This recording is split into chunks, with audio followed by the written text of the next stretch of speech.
Tipper ಲಾರಿಗಳು ಅನುಮತಿ ಪಡೆಯದೆ ಸರ್ಕಾರಕ್ಕೆ ರಾಜಧನ ಕಟ್ಟದೆ ಮೋಸ ಮಾಡುತ್ತಿರುವುದು ಮಾತ್ರ ಅಲ್ಲದೆ ಖನಿಜ ಸಂಪತ್ತನ್ನು ಸಾಗಾಟ ಮಾಡುತ್ತಿರುವುದು ಕಂಡುಬಂದ ಹಿನ್ನೆಲೆ ಚಾಮರಾಜನಗರ ಜಿಲ್ಲೆ ಪೊಲೀಸ್ ವರಿಷ್ಠಾಧಿಕಾರಿ ಡಾಕ್ಟರ್ ಬಿಟಿ ಕವಿತಾ ಅವರ ಸೂಚನೆಯಂತೆ ಗುಂಡ್ಲುಪೇಟೆಯ ತೆರಕಣಾಂಬಿ ಸಬ್ ಇನ್ಸ್ಪೆಕ್ಟರ್ ಮಹೇಶ್ ಮತ್ತು ತಂಡ ಭರ್ಜರಿ ಕಾರ್ಯಾಚರಣೆ ನಡೆಸಿ ಗಣಿ ನಿಯಮ ಉಲ್ಲಂಘನೆ ಕಂಡುಬಂದಿರುವ 11ಕ್ಕೂ ಹೆಚ್ಚು ಲಾರಿಗಳನ್ನು ತಡೆಹಿಡಿದು ಪೊಲೀಸರು ದಾಖಲೆ ಪರಿಶೀಲಿಸಿ ವಾಹನಗಳನ್ನು ಜಪ್ತಿ ಮಾಡಿದ್ದಾರೆ.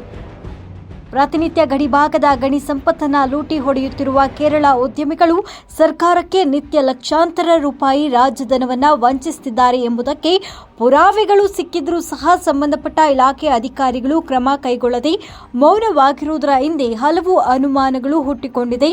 ಹಾಗಾದರೆ ಅಧಿಕಾರಿಗಳ ಕರ್ತವ್ಯವೇನು ಅಂತ ರೈತ ಮುಖಂಡ ಮಾಡ್ರಹಳ್ಳಿ ಮಹದೇವಪ್ಪ ಪ್ರಶ್ನಿಸಿದ್ದಾರೆ.